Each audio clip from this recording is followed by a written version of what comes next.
যারা জুলাই আন্দোলন শহীদ হয়েছে তাদেরকে জাতীয় বীর হিসেবে সাংবিধানিকভাবে স্বীকৃতি দিতে হবে।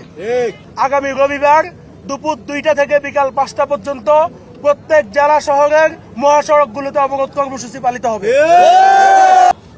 আমাদের সামনে আলী রিয়াজ স্যার ঘোষণাপত্রের 5 নং যে প্রতিজ্ঞা পাঠ করেছেন এবং পরবর্তীতে রাজনৈতিক দলগুলো যে সনদে সাইন করেছে তার মধ্যে কিছুটা ভিন্নতা আছে। ভাই আমি পাঠ করি। গণ অধিকার পরিষদের নুরুল হক নূর নিজে সাইন করে এটা ফেসবুকে পোস্ট করেছে। সেখানে আমরা শেষ বাক্য যেটা আলী রিয়াজ স্যারের পাঠের সাথে মিল নাই। আলী রিয়াজ স্যার 5 নং প্রতিজ্ঞায় শেষ বাক্যে ছিল এরকম: জুলাই আন্দোলনের শহীদ পরিবার এবং আহতদেরকে আইনি নিরাপত্তা দেওয়া হবে এবং আইনি প্রয়োজনীয় সকল সহযোগিতা করা হবে, যেটা এই সনদের মধ্যে নাই, যেটাতে রাজনৈতিক দলগুলো সাইন করেছে। তাহলে কি আমাদেরকে এখানে ডেকে নিয়েও আরেকটা প্রতারণা করলেন আপনারা? আপনাদের কি লজ্জা হয় না?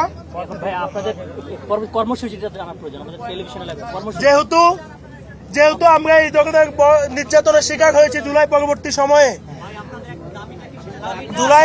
সময়ে আমরা যে নির্যাতনের শিকার হয়েছি তার প্রতিবাদে এবং আমরা যে 3 দফা দাবি সরকারের কাছে দিয়েছি তা এই সরকারের আমলেই বাস্তবায়নের দাবিতে আগামী রবিবার দুপুর 2টা থেকে বিকাল 5টা পর্যন্ত প্রত্যেক জেলা শহরের মহাসড়কগুলোতে অবরোধ কর্মসূচি পালিত হবে।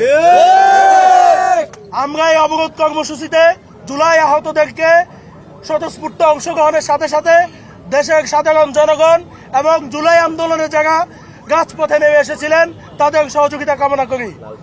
আপনারা যদি আমাদের এই কর্মসূচি বাস্তবায়ন করেন তবে আমরা চিন্তা করতে পারবো এই পুলিশ সংস্কার করে নতুন বাংলাদেশ সৃষ্টির। সানশাইন আটা ময়দা সুজি, ভালোবাসায় তৈরি। যদি আমরা এই পুলিশকে সংস্কার করতে না পারি, আমাদের জীবনের এবং রক্তের স্বীকৃতি আদায় করতে না পারি, তাহলে ভবিষ্যতে আর বিপ্লবী রাষ্ট্রে জন্ম নিবে না। সুতরাং আমাদের রবিবারের কর্মসূচি দেশবাসীকে স্বতঃস্ফূর্তভাবে অংশগ্রহণ করে পালন করার গুরুত্ব আহ্বান জানিয়ে আমি আমার বক্তব্য শেষ করছি। আসসালামু আলাইকুম। আমাদের কালকের কর্মসূচি না, আমাদের কর্মসূচি রবিবার দুপুর 2টা থেকে বিকাল 5টা পর্যন্ত প্রত্যেক জেলার মহাসড়কগুলোতে অবরোধ কর্মসূচি পালিত হবে। আমাদের দাবি ছিল আমাদের যারা জুলাই আন্দোলন শহীদ হয়েছে তাদেরকে জাতীয় বীর হিসেবে সাংবিধানিকভাবে স্বীকৃতি দিতে হবে।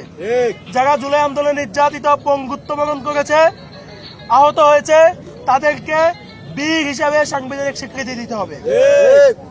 2 নম্বর দাবি হচ্ছে জুলাই আন্দোলন যারা শহীদ পরিবার আছে এবং জীবন্ত শহীদ যারা আছে অর্থাৎ জুলাই আহত যারা আছে তাদেরকে পুনর্বাসনের একটা নির্দিষ্ট রোডম্যাপ ঘোষণা করতে হবে এবং আমাদের জন্য দায় মুক্তি দিয়ে একটা সুরক্ষা আইন করতে হবে, যাতে আমাদের বিরুদ্ধে কোনো ধরনের হয়রানি, ষড়যন্ত্রমূলক কর্মকাণ্ড সংঘটিত হলে অপরাধ প্রমাণিত না হওয়া পর্যন্ত কোনো ধরনের হয়রানি করা না হয়।